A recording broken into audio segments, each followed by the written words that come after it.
Shalom, selamat pagi Bapak Ibu Saudara sekalian. Baik Bapak Ibu yang ada di gedung gereja maupun jemaat sekalian yang ada di rumah masing-masing mengikuti ibadah ini secara online. Kita patut bersyukur, bersuka cita jika pagi hari ini kita boleh datang beribadah ke rumah Tuhan untuk boleh menyembah, memuliakan nama Dia. Mari kita bangkit berdiri, kita memulai ibadah kita pada hari ini. Ibadah kita hari ini kita mulai dengan suatu pengakuan bahwa pertolongan kita adalah di dalam Tuhan yang menjadikan langit dan bumi. Turunlah kiranya atas kita sekalian anugerah dan damai sejahtera dari Allah Bapa dan Tuhan kita Yesus Kristus. Panggilan ibadah terambil dari Mazmur 34 ayat kedua dan keempat mengatakan, "Aku hendak memuji Tuhan pada segala waktu. Puji-pujian kepadanya tetap di dalam mulutku. Muliakanlah Tuhan bersama-sama dengan aku. Marilah kita bersama-sama memasyurkan namanya." Di dalam setiap ibadah, Tuhan Sang Pencipta berinisiatif memanggil kita sebagai ciptaannya untuk berjumpa secara pribadi, berjumpa muka dengan Tuhan. Tuhan menciptakan kita sebagai manusia dengan tujuan agar kita boleh memuliakan Tuhan dan menikmati Tuhan selama-lamanya.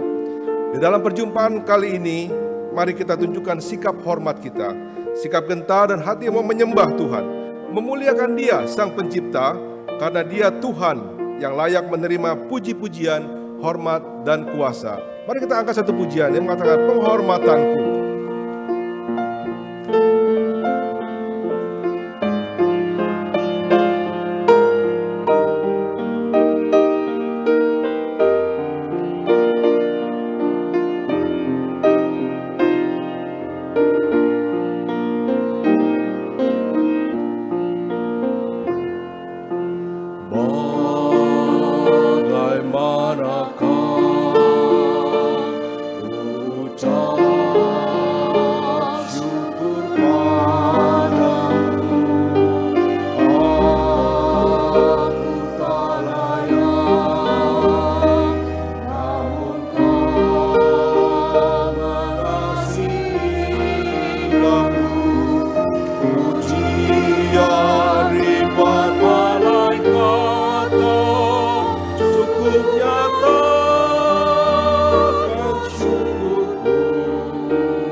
benar ya Tuhan, Engkau adalah Allah yang termulia.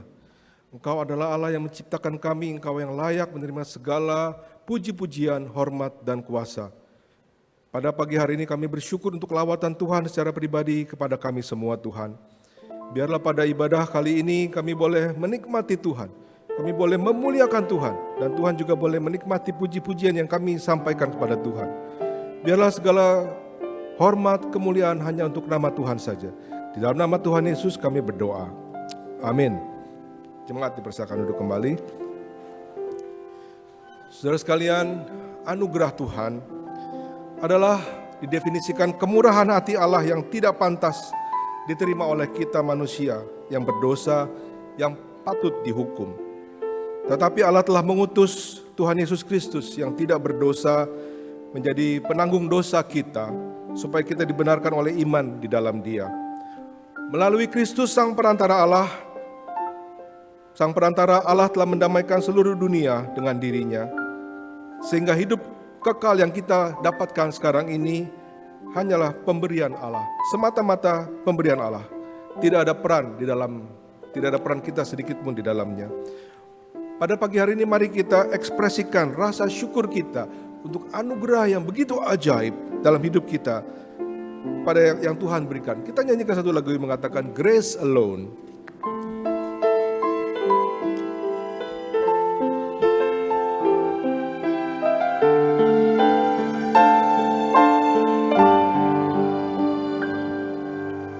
Every promise we can make, every prayer and step of faith, every difference we will make is only by His grace.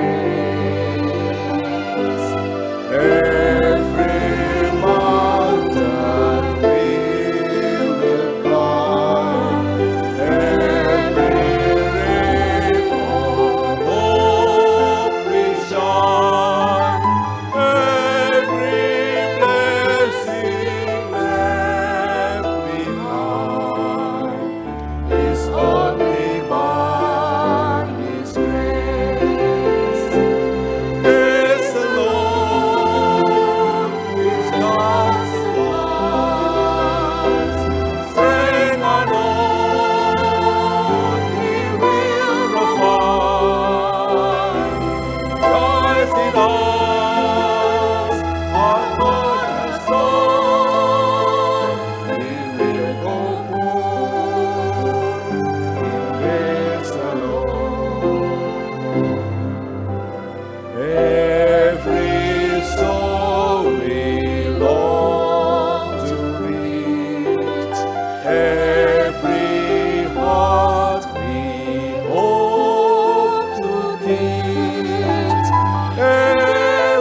everywhere we share His peace, is only by His grace. Every loving word He said, every tear we wipe away, every sorrow turned to praise, is only by His grace. Grace alone, which God supplies. Strength unknown, He will provide.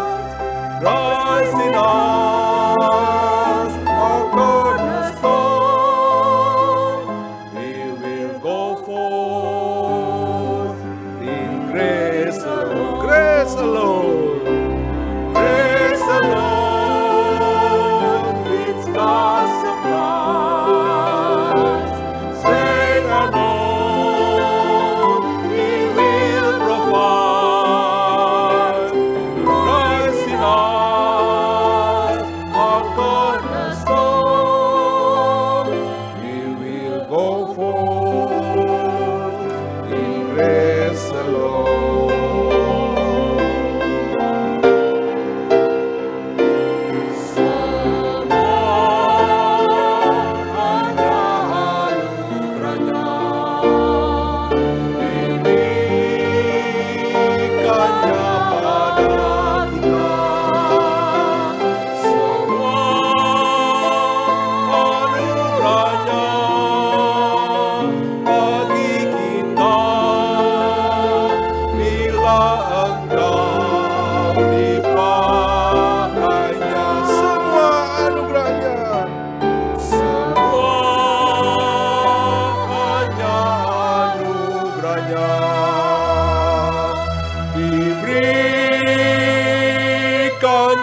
pada kita.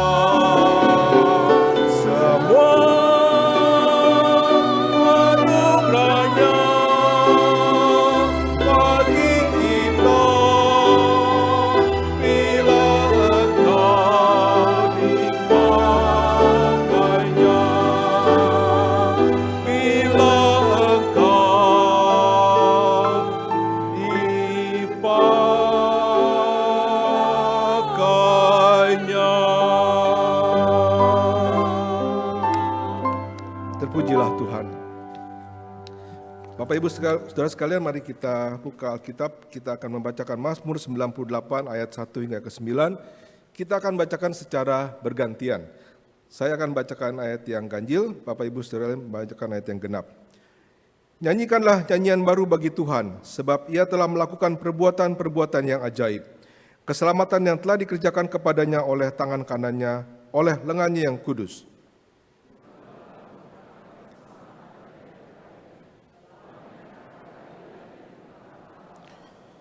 Ia mengingat kasih setia dan kesetiaannya terhadap kaum Israel. Segala ujung bumi telah melihat keselamatan yang daripada Allah kita.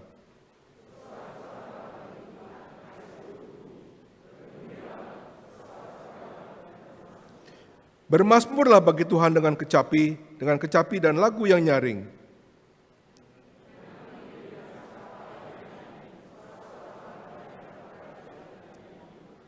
Biarlah gemuruh laut serta isinya, dunia serta yang diam di dalamnya.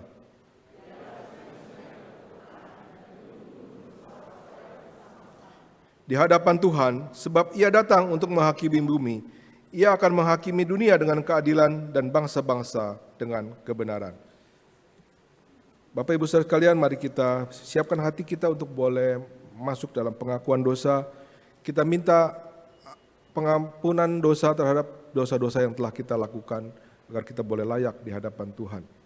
Kita nyanyikan satu lagu, Karena Salib-Mu.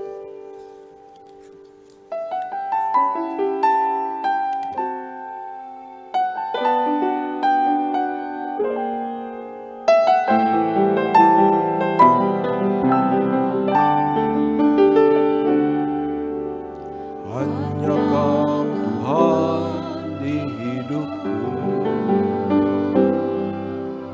Kau berikan hidup yang baru. Darah-Mu menyucikan, sucikan hatiku. Ku nyatakan Kaulah segalanya. Engkaulah sumber pengharapan. Kuasa-Mu sanggup menyembuhkan. Jiwaku pun berserah hanya kepadamu. Yesus, Kaulah segalanya.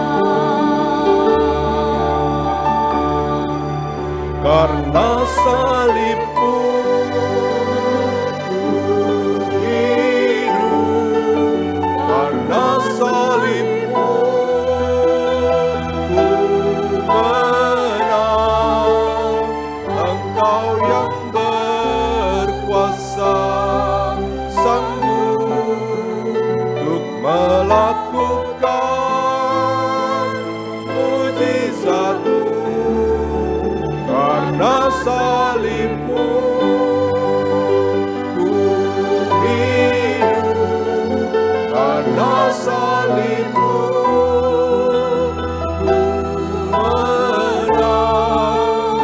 Engkau yang berkuasa sanggup untuk melakukan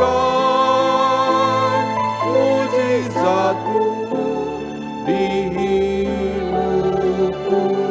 Setengah suara kita katakan, karena salib-Mu, karena salib-Mu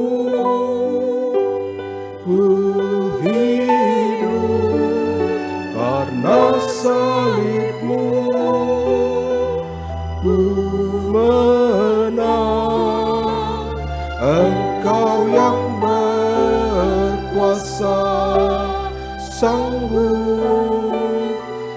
melakukan mukjizat-Mu karena salib-Mu, karena salib-Mu.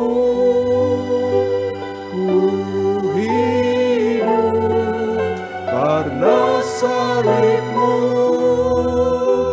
ku menang. Engkau yang berkuasa, sanggup untuk melakukan mukjizat-Mu di hidupku.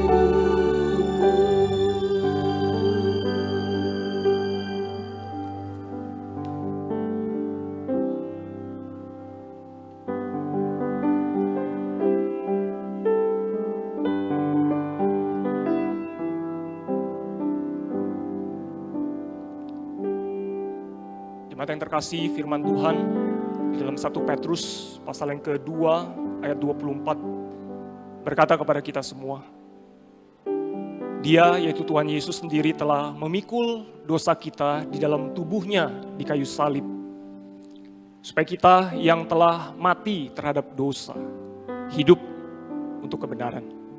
Oleh bilur-bilurnya kita semua telah sembuh. Mari kita tundukkan kepala, kita menghadap Tuhan.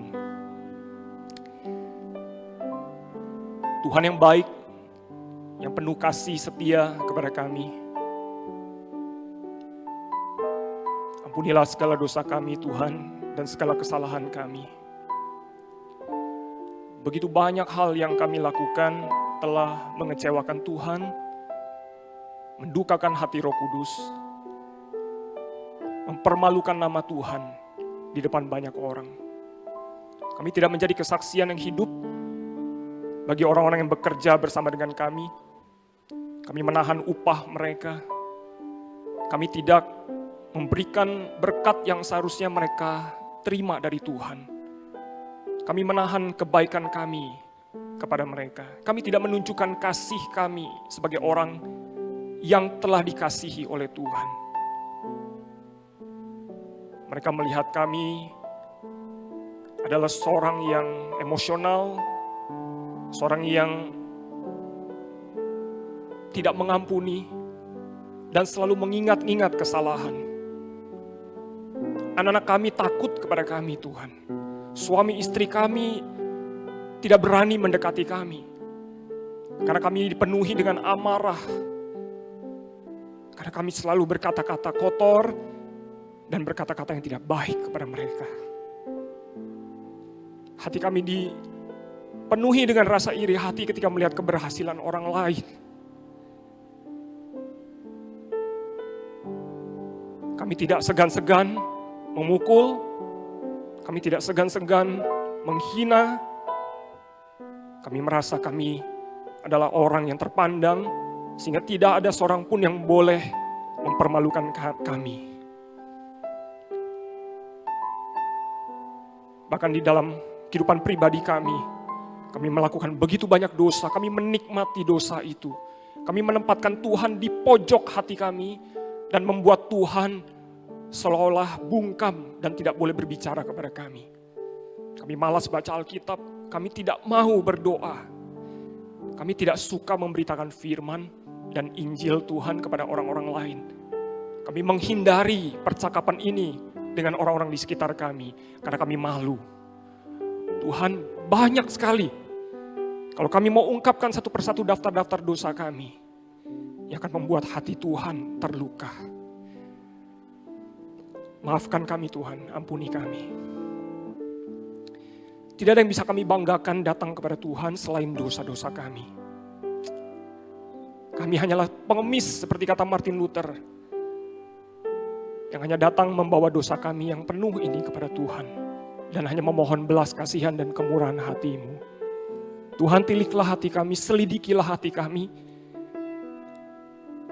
Biarlah kami hanya bisa bangga dengan anugerah Tuhan, kasih setia Tuhan yang tidak pernah berkesudahan dalam hidup kami.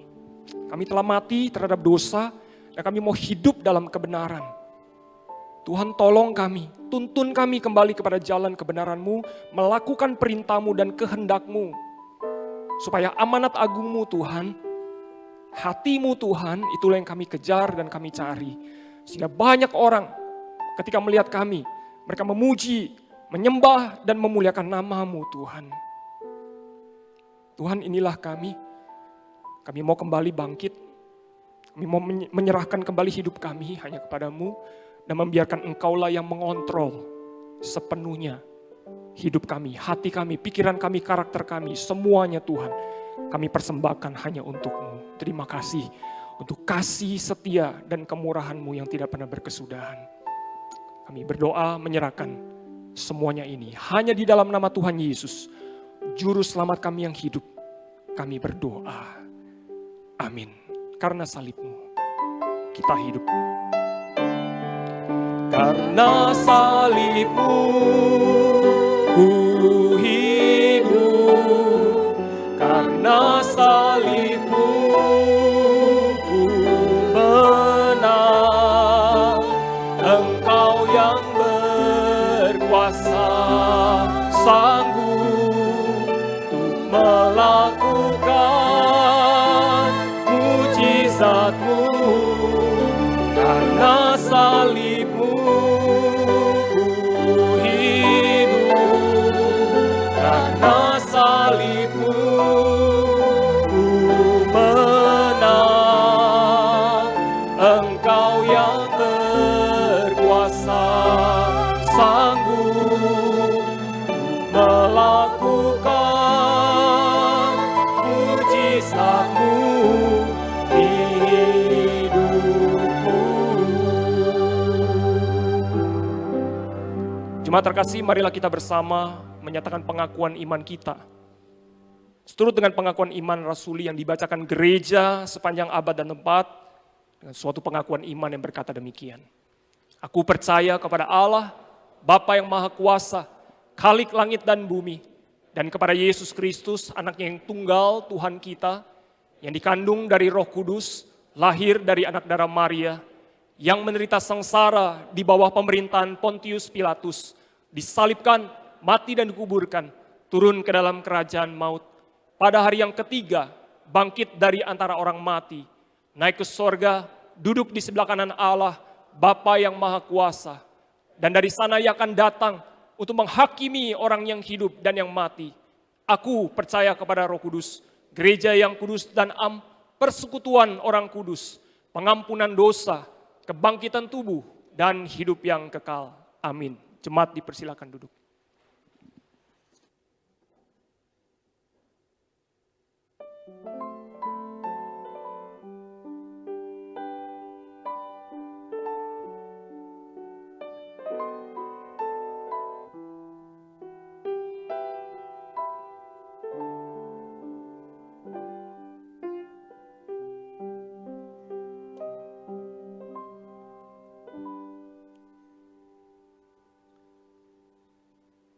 Jemaat yang dikasihi oleh Tuhan, senang sekali hari ini boleh bersama dengan saudara beribadah kepada Tuhan.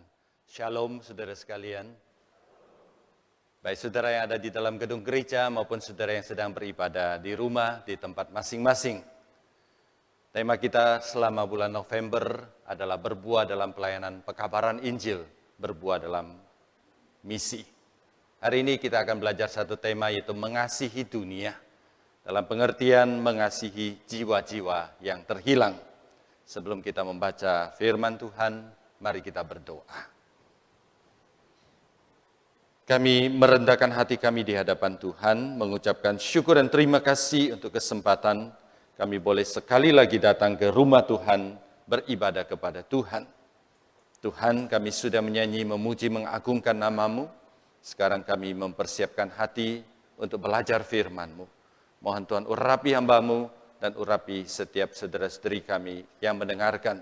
Berfirmanlah kepada kami Tuhan, hati kami sudah siap sedia. Demi nama Tuhan Yesus kami berdoa. Amin. Saya mengajak saudara membuka Alkitab di dalam Matius pasal 9.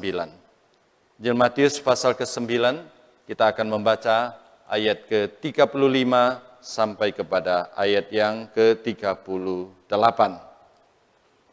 Matius pasal 9 ayat ke-35 sampai ke-38, demikian firman Tuhan. Belas kasihan Yesus kepada orang banyak. Demikianlah Yesus berkeliling ke semua kota dan desa. Ia mengajar dalam rumah-rumah ibadat dan memberitakan Injil Kerajaan Surga, serta melenyapkan segala penyakit dan kelemahan.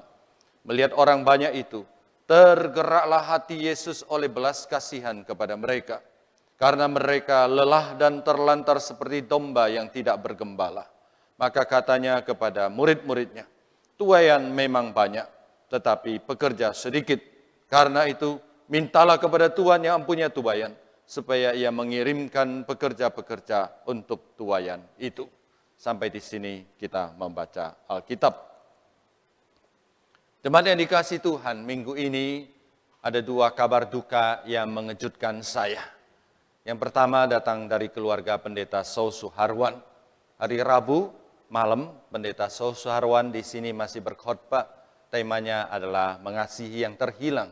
Beliau mengatakan ada dua jenis keterhilangan. Yang pertama, keterhilangan yang membahagiakan. Tikus di rumah hilang, utang hilang, itu membahagiakan.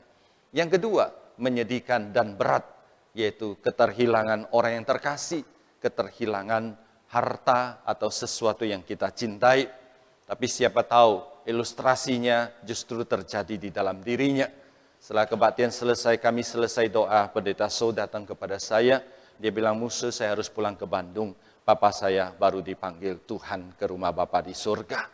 Saudara, mengagetkan dan mengejutkan. Karena saya tahu papanya sakit, tapi bukan sakit keras. Tapi begitu mendadak dipanggil Tuhan. Yang kedua, sebagian besar kita tahu, ada satu artis dan suaminya mengalami kecelakaan tol di Jombang. Ya, Musa juga gaul, saudara sekalian ya. Jadi juga memperhatikan berita dunia. Nah, saudara sekalian, beritanya begitu mengejutkan sampai menjadi warta di siaran televisi di mana-mana. Saudara, dua peristiwa di atas mengajarkan peristiwa kebenaran yang sama.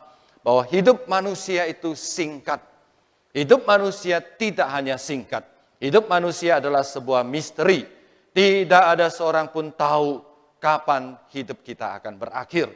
Kalau hidup ini adalah sebuah perjalanan, maka kita tidak tahu kapan ujung perjalanan hidup kita. Maaf saudara sekalian, hal ini tidak hanya terjadi di dalam dua peristiwa di atas, tapi bisa terjadi kepada siapapun juga di dalam dunia ini. Bisa terjadi di dalam hidup saya, dan bisa juga terjadi di dalam kehidupan saudara. Hidup kita singkat, hidup kita penuh misteri. Dan kalau itu terjadi di dalam kehidupan saudara, permisi tanya saudara sekalian, apakah saudara sudah siap? Apakah saudara sudah siap bertemu dengan Tuhan? Apakah saudara sudah yakin diselamatkan? Pertanyaan yang paling jelas. Apakah saudara yakin saudara tidak masuk neraka dan tidak dihukum selamanya di dalam api neraka? Saudara sekalian, kalau saudara belum siap, maka saat ini saya memberitahukan firman Tuhan, Injil kebenaran Tuhan kepada saudara. Percayalah kepada Yesus Kristus, bukalah hatimu, terimalah dia menjadi juru selamat pribadi di dalam hidupmu. Maka dia yang sudah mati bagi saudara di kayu salib akan mengampuni saudara. Kalau saudara sudah percaya, tapi sebagian saudara masih ragu dengan keselamatan saudara, hari ini biarlah firman Tuhan meneguhkan iman saudara. Percaya kepada Yesus Kristus, dosa diampuni dan mendapat hidup yang kekal. Saudara sekalian, siap atau tidak siap, ketika waktu kita sudah sampai, Tuhan akan bawa kita kembali. Selain itu saudara sekalian, karena hidup kita singkat, maka marilah kita pakai waktu kita dengan bijak. Layanilah Tuhan selama ada waktu. Jadilah berkat bagi sesama. Selagi Tuhan memberikan nafas kehidupan kepada kita, itu adalah waktu bagi kita untuk berkarya bagi kemuliaan nama Tuhan. Saudara, hal itulah yang kita baca dalam kisah kehidupan Yesus kita hari ini. Alkitab berkata bahwa Yesus berkeliling kota dan berkeliling desa. Yesus mengabarkan Injil kerajaan surga. Sebagai murid Yesus Kristus, sebagai pengikut-pengikut Yesus Kristus, maka kalau Yesus mengabarkan Injil, saudara dan saya juga harus mengabarkan Injil. Karena kita adalah pengikut Yesus Kristus. Saudara sekalian, Yesus bukan hanya memberikan teladan, tapi Yesus sebelum dia naik ke surga, dia memberikan amanat agungnya kepada kita. Yesus berkata, karena itu, pergilah, jadikanlah semua bangsa muridku. Ajarlah mereka melakukan segala sesuatu yang telah kuperintahkan kepadamu. Saudara sekalian, ada teladan dari Yesus Kristus. Ada perintah amanat agung dari Yesus Kristus. Oleh sebab itu, tidak ada alasan bagi kita untuk tidak mengabarkan Injil di dalam dunia ini. Ada teladan dari Yesus Kristus. Kalau kita mengaku diri kita adalah pengikut Yesus Kristus, maka apa yang Yesus lakukan, apa yang Yesus cintai, juga harus merupakan apa yang kita cintai, dan kita lakukan dengan sungguh-sungguh dan dengan mati-matian.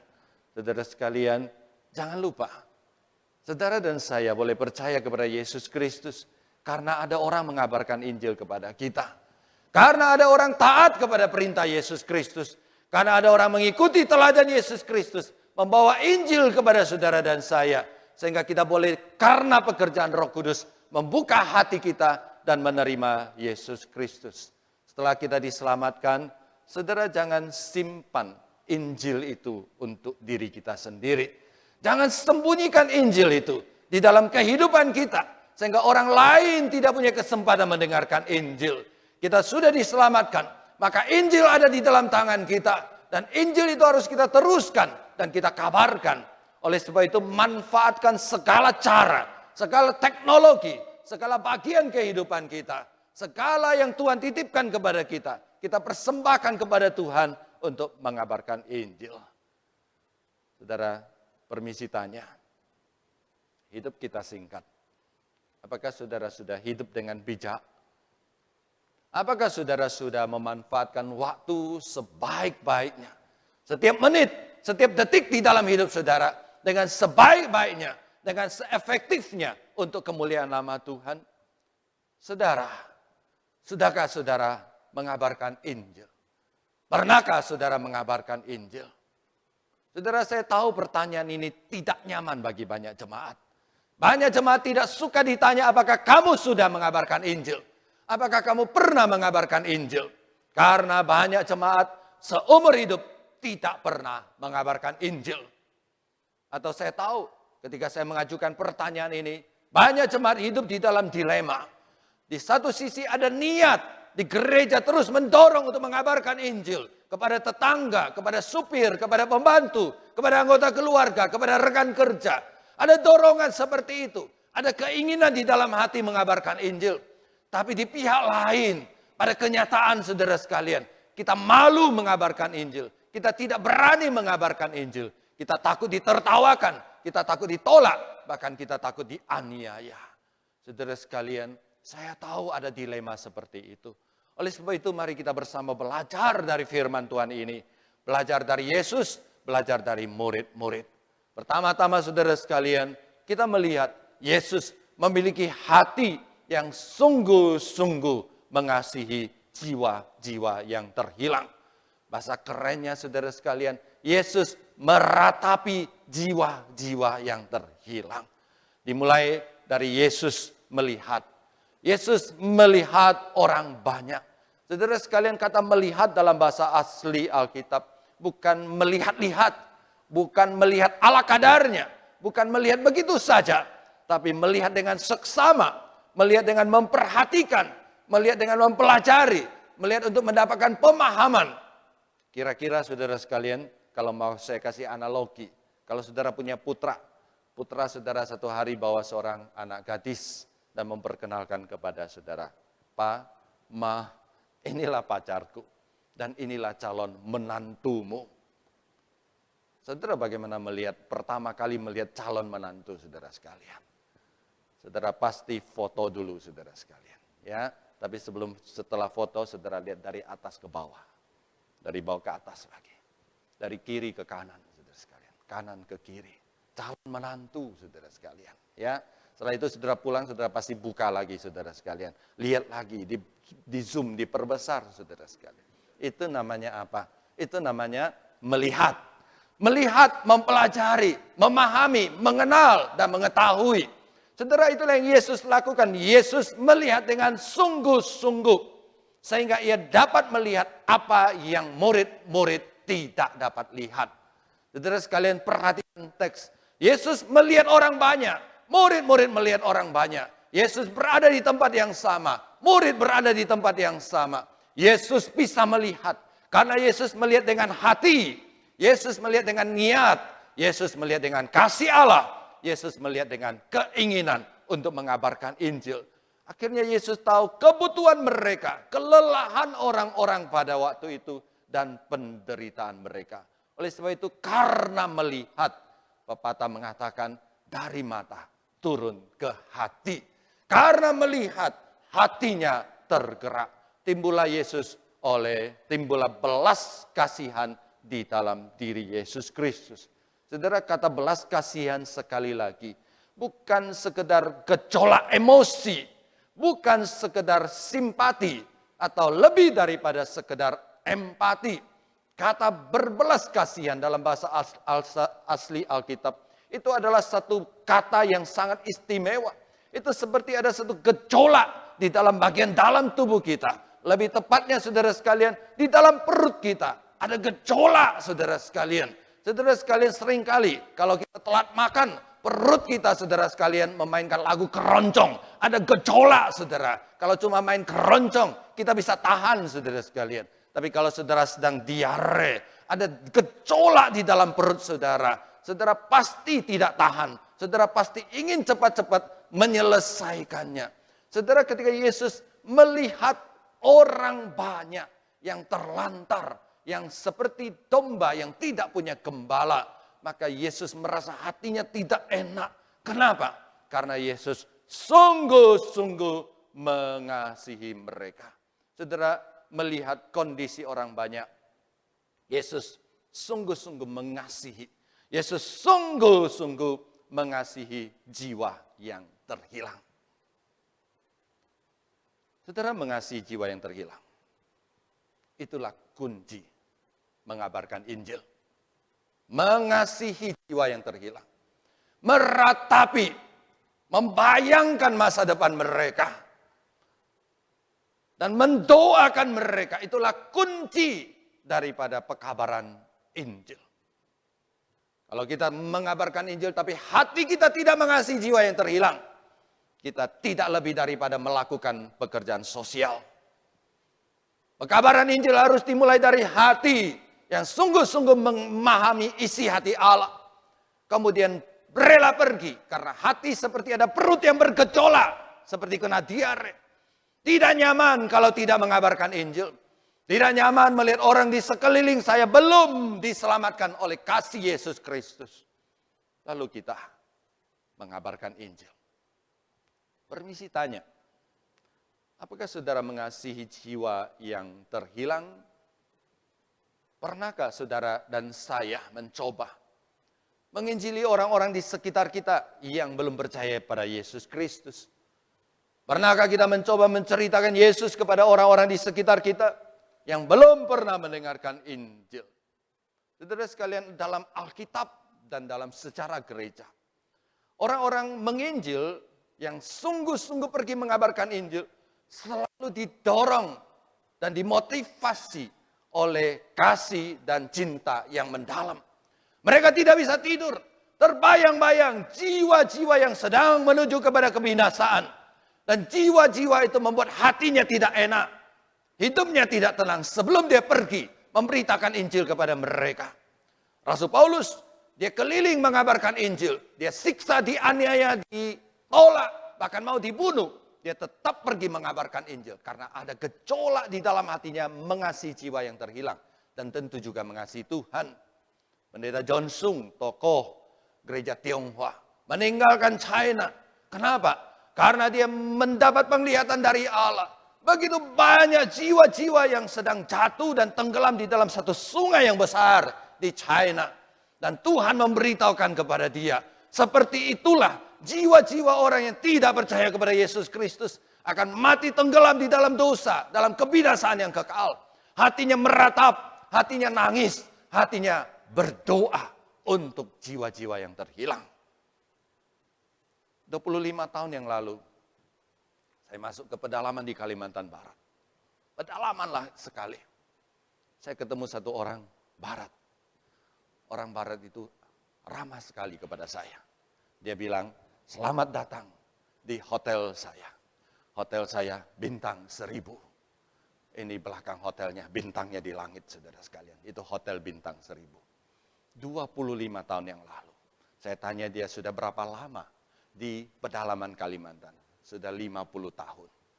Saudara sekalian, artinya 75 tahun yang lalu dia sudah di pedalaman Kalimantan. Saya tanya kenapa dia datang. Jawabnya cuma satu. Saya meratapi jiwa yang terhilang.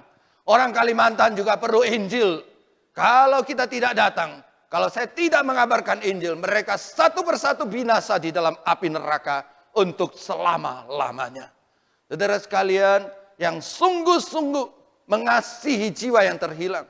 Tuhan kita Yesus Kristus, dia tidak hanya mengasihi, tapi Alkitab mengatakan, dia mempersembahkan dirinya. Dia mempersembahkan nyawanya. Dia rela memikul salib sampai ke bukit Golgota. Di sana dia disalib dan di sana dia menggenapi keselamatan. Supaya orang yang percaya kepadanya mendapat hidup yang kekal. Saudara, kita melihat Rasul Paulus, kita melihat para tokoh gereja, kita melihat Yesus Kristus begitu mencintai jiwa yang terhilang. Bagaimana dengan cerita murid-murid di dalam kisah yang kita baca hari ini? Murid-murid yang kita baca ternyata mereka gagal melihat apa yang Yesus lihat. Mengapa demikian? Terbukti Yesus mengajar mereka. Yang pertama mengajar secara tidak langsung, yang kedua mengajar secara langsung. Secara tidak langsung karena diceritakan oleh narator. Narator bisa cerita karena mendengar Yesus cerita. Yesus memberikan 2 perumpamaan. Perumpamaan pertama adalah bahwa mereka seperti domba yang tidak memiliki gembala. Domba tanpa gembala. Mereka terlantar, mereka lelah. Saudara sekalian, sebenarnya kata Yesus mereka adalah domba yang terlantar adalah seperti satu pedang yang bermata dua. Yang pertama, Yesus sedang mengkritik para pemimpin agama, orang-orang Farisi yang seharusnya menjadi gembala dari domba-domba, tapi mereka tidak melakukan tugas mereka, sehingga jiwa-jiwa daripada orang-orang Yahudi pada waktu itu terlantar, lelah. Terlantar dan lelah itu seperti anak di dalam rumah yang tidak dikasih makan, tidak dikasih pakaian, yang tidak mendapatkan pengurusan apapun juga. Dan yang kedua, Yesus sedang menegur murid-muridnya karena tidak bisa melihat. Mereka tidak hanya lelah dan terlantar, tapi mereka sedang menghadapi ancaman bahaya. Domba yang tidak punya gembala, kapan saja bisa diserang dan kapan saja bisa dimakan oleh binatang buas. Ketika Yesus berkata, lihatlah mereka. Mereka seperti domba yang tidak punya gembala. Apa yang Yesus ingin katakan? Yesus katakan, lihatlah mereka. Mereka sedang menderita. Mereka sedang mengalami siksaan di dalam batin mereka. Jiwa mereka lelah. Hati mereka, batin mereka kering. Mereka perlu pengharapan di dalam Yesus Kristus. Hari ini Tuhan juga ingin kita melihat dunia kita, melihat keluarga kita. Lihatlah, mereka lelah, mereka terlantar. Mereka perlu pengharapan dari Yesus Kristus. Membawa pengharapan Yesus Kristus, itulah mengabarkan Injil. Yesus ingin kita melihat, lihatlah orang-orang yang hidup tanpa Kristus. Mereka hidup di dalam bahaya. Kalau domba bahaya dari binatang buas, tapi manusia bahaya daripada si iblis yang sedang menggenggam mereka dan menuntun mereka menuju kebinasaan yang kekal. Dalam bahaya yang luar biasa, mereka butuh keselamatan dari Yesus Kristus. Mengantarkan keselamatan Yesus Kristus kepada orang yang belum percaya, itulah mengabarkan Injil. Saudara sekalian, jika kita tidak mengabarkan Injil kepada mereka dan jika mereka tidak percaya kepada Yesus Kristus, apa yang Tuhan ingin katakan? Mereka binasa.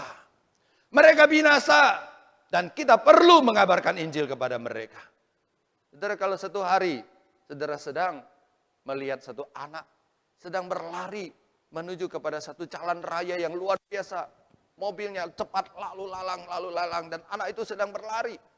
menuju kepada jalan itu. Apa yang saudara lakukan? Saudara ambil handphone, saudara rekam siaran langsung.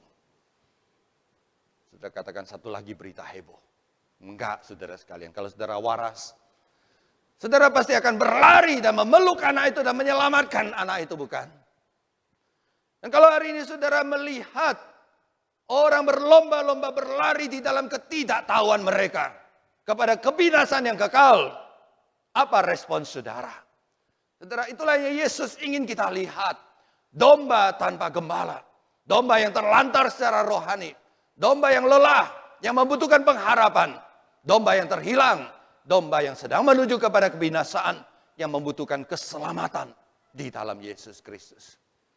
Yang kedua, Yesus memberikan perumpamaan tentang tuaian yang sudah menguning. Ladang sudah menguning, kata Yesus Kristus. Pekerjaan sedikit. Saudara, tuaian bukan hanya siap, tapi tuaian sudah banyak. Saudara, gambar di atas itu adalah ladang yang masih hijau. Gambar di bawah adalah ladang yang sudah menguning.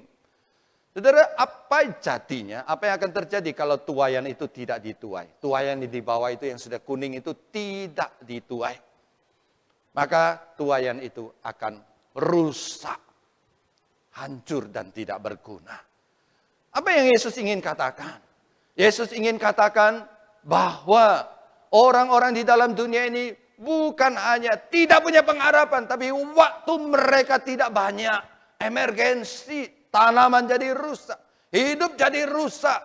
Orang-orang hidup di dalam ketiadaan pengharapan semakin hidup semakin rusak. Dan ujungnya menuju kepada kebinasaan yang kekal. Yesus ingin mengajarkan kepada kita, tidak ada waktu lagi untuk bersantai. Manfaatkan sebaik-baiknya kesempatan yang ada. Dan kesempatan terbaik adalah sekarang mengabarkan Injil. Setelah kesempatan kalau berlalu, tidak akan kembali lagi. Jangan terlambat. Kesempatan berlalu, tidak akan kembali lagi. Kalau ladang sudah menguning, dan ladang itu tidak dituai, maka dia sudah busuk. Dan kalau sudah busuk, tidak ada gunanya lagi. Itu yang Yesus ingin ajarkan kepada kita. Saudara, dalam satu retreat, ada seorang pengkhotbah bertanya kepada para peserta, apa yang akan Anda lakukan jika Anda tahu bahwa besok adalah hari terakhir Anda? Peserta dikasih kertas untuk menulis 2 hal yang akan mereka lakukan kalau besok adalah hari terakhir Anda. Jawabannya saudara menakjubkan, semuanya positif. Saya akan ngaku dosa. Saya akan kabarkan Injil kepada orang tua, teman, kakek, nenek yang belum percaya.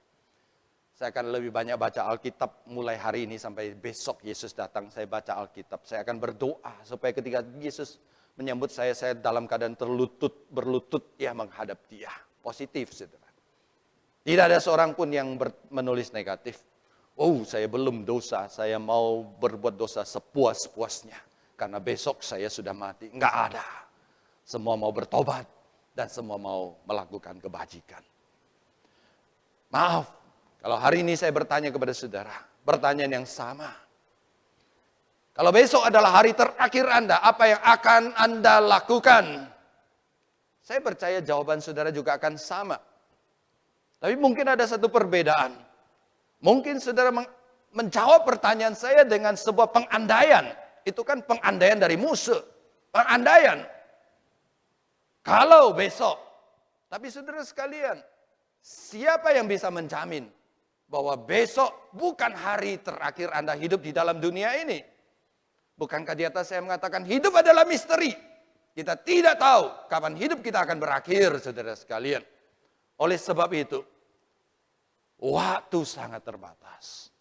Gunakan waktu dengan bijak. Kabarkan Injil. Pertanyaan terakhir, saudara sekalian. Banyak orang ingin mengabarkan Injil. Bagaimana cara mengabarkan Injil? Ayat 39, Yesus berkata kepada kita. Ayat 39. Mintalah kepada Tuhan yang empunya tuaian, supaya ia mengirimkan pekerja-pekerja untuk tuaian itu. Saudara, apa yang Yesus sedang katakan? Yesus berkata, mintalah. Minta kepada Allah itu adalah sebuah doa. Oleh sebab itu adalah D pertama yang dapat kita lakukan.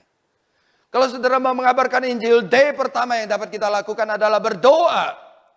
Hal yang pertama, yang utama di dalam Injil, mengabarkan Injil adalah berdoa. Saudara sekalian, banyak orang memulai pekabaran Injil, proyek pekabaran Injil dengan cara yang terbalik. Mulai dari rencana, mulai dari usaha manusia, mulai dari dana, mulai dari daya. Itu penting. Tapi itu terbalik. Semua pekabaran Injil, ingat, harus dimulai dari doa.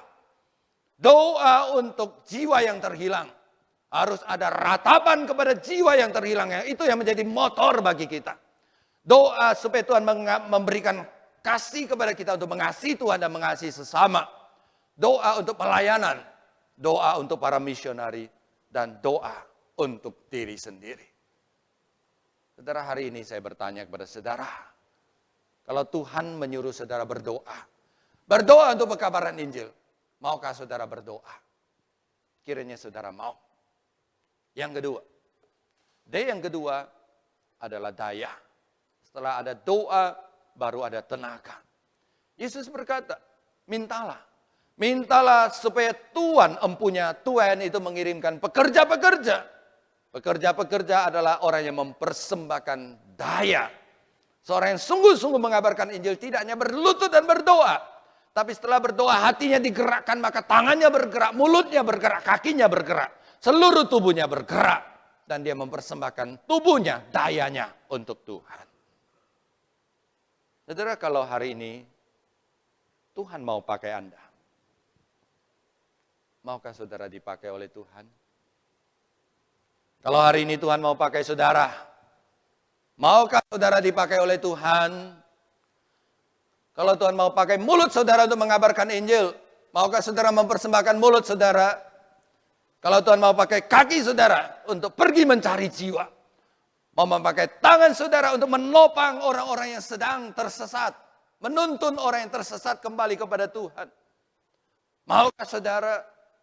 Atau tidak menutup kemungkinan Tuhan sedang memanggil saudara untuk mempersembahkan seumur hidup saudara menjadi hamba Tuhan.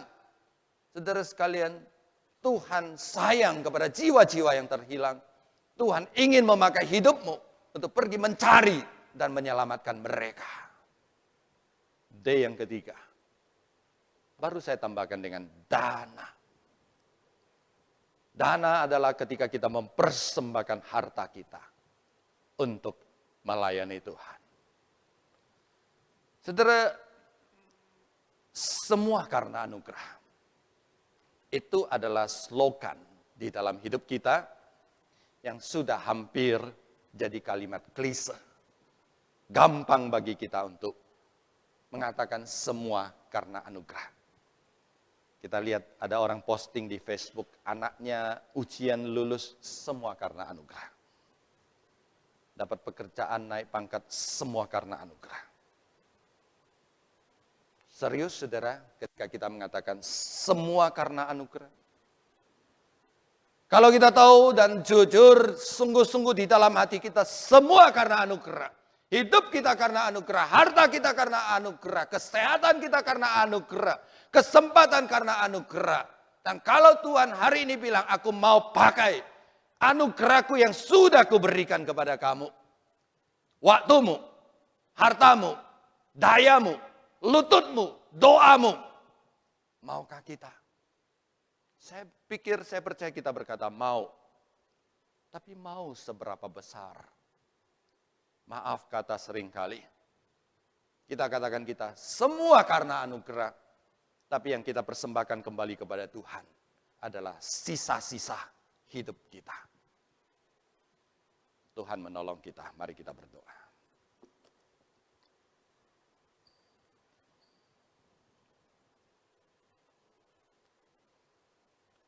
Kami berterima kasih. Tuhan, Engkau sudah menyelamatkan kami. Dan hari ini Engkau mengutus kami untuk membawa kabar keselamatan itu kepada jiwa-jiwa yang masih tersesat. Tuhan, kalau Engkau ingatkan kami semua karena anugerah, ajar kami untuk mempersembahkan yang terbaik, bukan sisa-sisa dari kehidupan kami. Demi nama Tuhan Yesus, kami berdoa. Amin.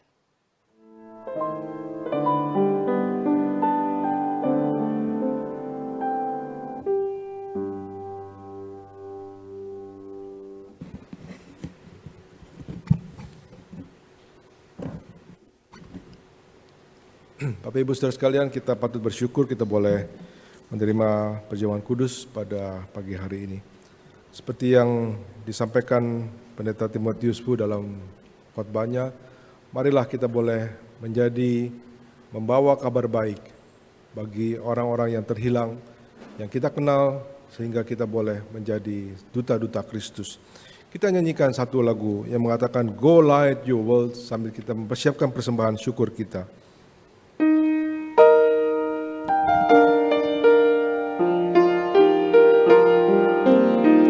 There is a candle in every soul, some brightly burning, some dark and cold. There is a spirit who brings a fire, ignites a candle, and makes it so.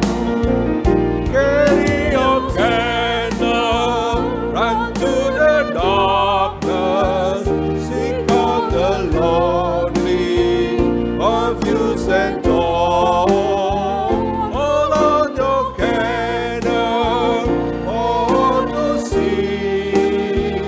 Take your candle, for light your world.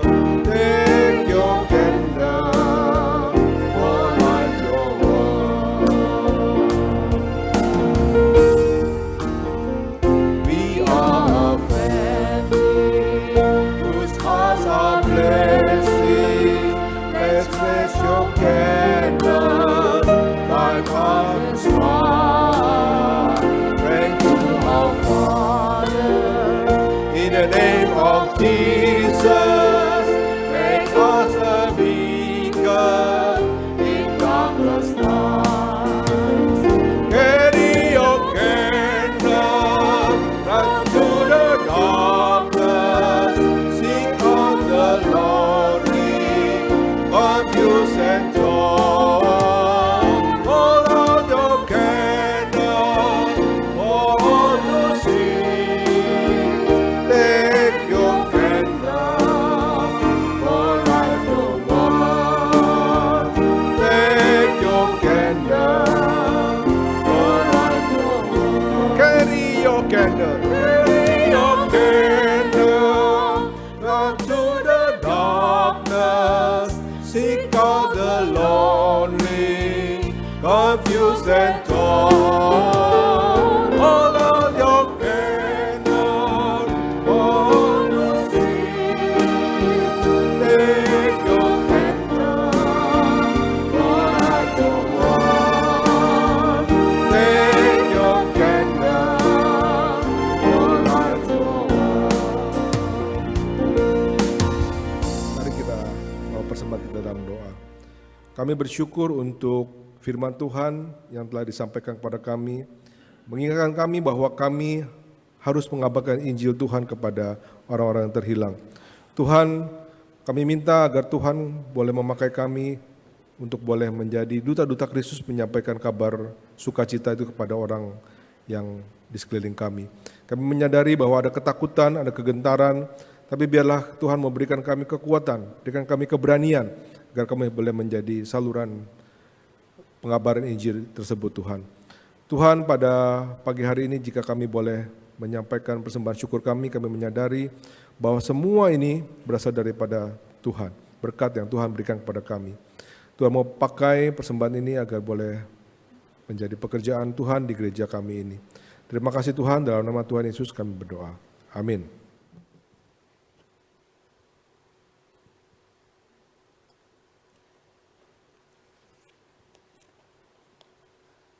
Sekali lagi shalom kepada saudara sekalian.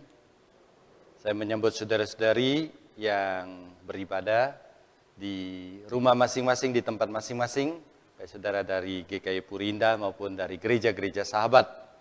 Saudara, kita bersyukur hari ini kita boleh memasuki minggu pertama bulan November. Hari Rabu tanggal 10 November kita akan mengadakan kebaktian doa dengan tema Yesus Kristus bagi kemudian Allah Bapa. Pengkhotbah adalah Guru Injil Dev Uri. Kami tetap mendorong saudara untuk hadir secara on-site di dalam gedung gereja untuk berdoa bersama. Kalau saudara tidak hadir secara on-site, saya juga mendorong saudara mengikuti melalui YouTube gereja kita. Komisi Pasutri akan mengadakan tanya jawab terkait dengan marriage and family yang akan dijawab oleh Pendeta Timotius Fu ya pada hari Sabtu tanggal 20 November. Saudara boleh mengajukan pertanyaan saudara seputar marriage and family, kemudian pertanyaan ditutup pada tanggal 17 November. Saudara bisa mendaftar kepada link yang ada. Komisi Adelphos juga kembali akan mengadakan seminar dengan tema Technology Disruption and Business Opportunity in 2022 atau Christian Worldview on Economic Outlook. Kami mengundang saudara untuk mengikuti acara ini. Ya, saudara atau pembicara adalah Hendro Cahyono. Saudara bisa mendaftarkan diri dalam link Zoom yang ada di flyer ini, saudara sekalian. Acara diadakan pada hari Jumat 19 November pukul 19 sampai 21. Saudara sekalian, bidang misi kita, sub bidang misi kita sedang mengumpulkan pakaian layak pakai dan juga handuk untuk anak-anak yang ada di bimbel dan anak-anak hasil pelayanan para misioneri kita di berbagai daerah. Saudara bisa memberikan sumbangan seperti ini, pakaian layak pakai untuk anak-anak dan handuk dapat dikumpulkan kepada TU GKI Puri Indah dan nanti kita akan membantu mengirimkan kepada yang membutuhkan. Baptisan akan diadakan pada tanggal 21 November, itu baptisan dewasa dan CD. Kita doakan bagi sekitar 21 saudara-saudari kita yang akan menerima baptisan dan CD. Kemudian tanggal 28 November, kita akan mengadakan baptisan anak. Bagi orang tua yang ingin mengantar anak-anak untuk menerima baptisan, bisa mendaftarkan diri kepada TU gereja kita. Saudara sekalian, salah satu yayasan yang berada di bawah Sinode GKY adalah Yayasan AA atau Yayasan Amanat Agung yang menyelenggarakan pendidikan teologia yang mendidik para hamba Tuhan untuk melayani Tuhan di gereja-gereja kita. Kita juga perlu mendoakan mereka. Kita menyaksikan cuplikan update terbaru kondisi STTAA melalui video ini. Salam damai sejahtera dalam Kristus. Kami bersyukur kepada Tuhan dan berterima kasih kepada Bapak, Ibu, Saudara-saudari untuk kerjasama kita dalam pelayanan sampai sejauh ini. Kami bersyukur bahwa di tengah situasi pandemi COVID-19 saat ini, STTA Amanat Agung dapat beroperasi relatif lancar dan kami terus mendengar kabar baik dari saudara. Izinkan kami untuk memberikan kabar tentang STT Amanat Agung di pertengahan semester ganjil 2021-2022 ini. Untuk mengantisipasi kebutuhan pastori bagi dosen-dosen baru yang kami kader beberapa tahun terakhir ini, dan akan mulai bergabung pada tahun 2022, maka sejak bulan Juni 2021, kami melakukan renovasi 2 unit pastori dosen menjadi 4 unit. Bersyukur bahwa pekerjaan tersebut bisa diselesaikan dengan baik, dan saat ini sedang dalam tahap pengisian kelengkapan unit. Untuk mendukung pembelajaran mahasiswa di STT Amanat Agung, pihak sekolah baru saja merampungkan upgrading salah satu ruang kelas menjadi ruang auditorium dengan kapasitas 60 mahasiswa. Selain itu, sejak awal masa pandemi, pihak sekolah juga mengembangkan laboratorium dengan studio rekaman dan beberapa unit komputer berkemampuan tinggi untuk menunjang praktik digital ministry bagi para mahasiswa. Di bagian outdoor, kami terus membenahi landscape kampus STT Amanat Agung agar tercipta atmosfer spiritual di kampus yang kita cintai ini. Sebelum pandemi, kami mulai memasang 14 buah salib, yang merupakan bagian dari tradisi Jalan Salib versi Gereja Protestan. Tetapi belum sempat kami tuntaskan.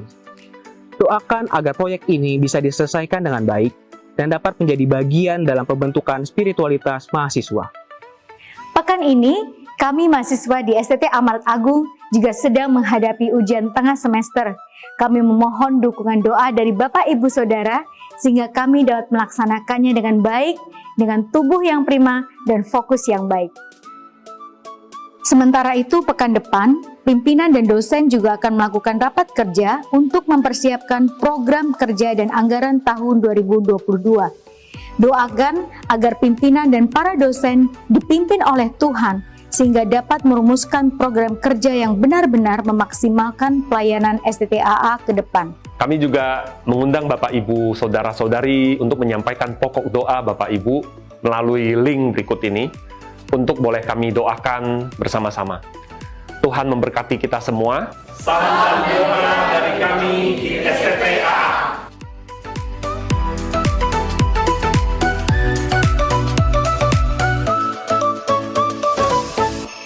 Doa kita juga kita cantumkan STTAA. Kita dukung supaya Tuhan memberkati pelayanan seminari ini.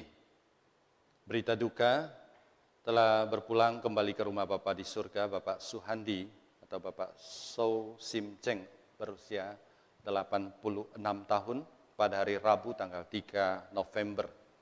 Almarhum adalah Papa dari Pendeta So Suharwan, gembala dari pos kita yaitu Green Lake City. Jenazah telah dikebumikan kemarin hari Sabtu di Bandung. Kiranya Allah Tritunggal memberikan penghiburan dan kekuatan kepada keluarga yang ditinggalkan. Demikian warta saudara sekalian, mari kita bersama tundukkan kepala, kita datang ke hadirat Tuhan. Kami merendahkan hati kami sekali lagi di hadapan Tuhan, mengucap syukur dan terima kasih untuk kesempatan kami boleh beribadah. Secara khusus kami datang menyerahkan pelayanan misi, pelayanan PI di seluruh dunia pada hari ini ke dalam tangan Tuhan. Kami berdoa bagi para misioneri, mereka khususnya yang berada di daerah dan di negara yang secara ekstrim menentang kekristenan. Jiwa mereka terancam, mereka melayani di bawah tekanan yang luar biasa. Oleh sebab itu kami berdoa, kiranya Tuhan Engkau memberikan karunia dan kekuatan khusus kepada mereka, supaya dalam keadaan apapun juga, mereka yakin Tuhan Engkau menolong dan memberkati mereka. Kami juga berdoa Tuhan, bagi diri kami masing-masing, biarlah kami tidak hanya sekedar berwacana, kami tidak hanya mengerti dan menyetujui, tapi biarlah Roh Kudus menggerakkan hati kami, supaya kami mulai dari doa, dan ketika kami berdoa, jiwa kami, hati kami bergejolak, mencintai jiwa-jiwa yang terhilang, baru menggerakkan mulut kami, tangan kami, kaki kami, untuk pergi mengabarkan Injil. Tuhan, kami rindu dipakai oleh Engkau. Kami juga berdoa bagi gereja Tuhan, Tuhan terus pakai GKI Puri Indah, menjadi terang di tengah kegelapan, untuk memancarkan sinar kemuliaan Tuhan. Kami juga berdoa bagi jemaat yang sedang bergumul dalam kehidupan, bergumul dalam ekonomi, kesehatan, relasi, bergumul mencari pekerjaan, dalam penghasilan. Tuhan, tiliklah, buka jalan bagi kami, supaya kami mendapatkan jalan keluar dari Tuhan. Ajar kami untuk tidak putus asa, tapi terus bersandar dan berharap kepada Engkau. Terima kasih Tuhan, kami percaya Engkau sudah mendengar doa kami, karena kami sudah berdoa demi nama Tuhan kami, Yesus Kristus. Amin. Jemaat saya undang untuk berdiri. Firman Tuhan berkata, karena itu pergilah, jadikanlah semua bangsa muridku, Dan baptislah mereka dalam nama Bapa dan Anak dan Roh Kudus. Dan ajarlah mereka melakukan segala sesuatu yang telah kuperintahkan kepadamu. Dan ketahuilah, aku menyertai kamu senantiasa sampai kepada akhir zaman. Sebagai murid Yesus Kristus, kita pergi mengabarkan Injil sampai ke ujung bumi. Dan Yesus menyertai kita sampai kepada akhir zaman. Dengan mengingat itu, mari kita kembalikan pujian dan hormat tertinggi kepada Allah di surga. Doksologi.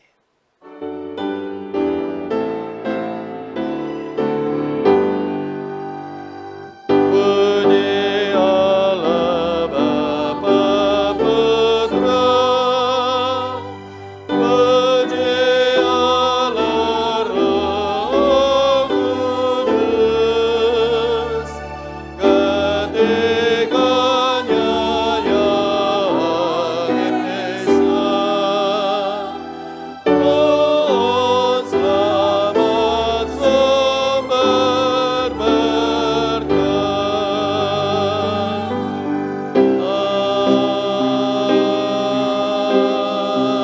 Amin. Saudara sekalian, arahkan hati pikiranmu kepada Tuhan. Bukalah hatimu, terimalah berkat dari Tuhan. 各位亲爱的弟兄姐妹们，让我们来到上帝的面前，打开我们的心，领受从上帝而来的祝福。但愿我主耶稣基督的恩惠、上帝的慈爱、圣灵的帮助，常与弟兄姐妹们同在，从今时直到永永远远。Kasih karunia dari Tuhan kita Yesus Kristus, cinta kasih dari Allah Bapa, persekutuan dan pertolongan dari Allah Roh Kudus menyertai saudara sekalian dari saat ini sampai selama-lamanya. Amin.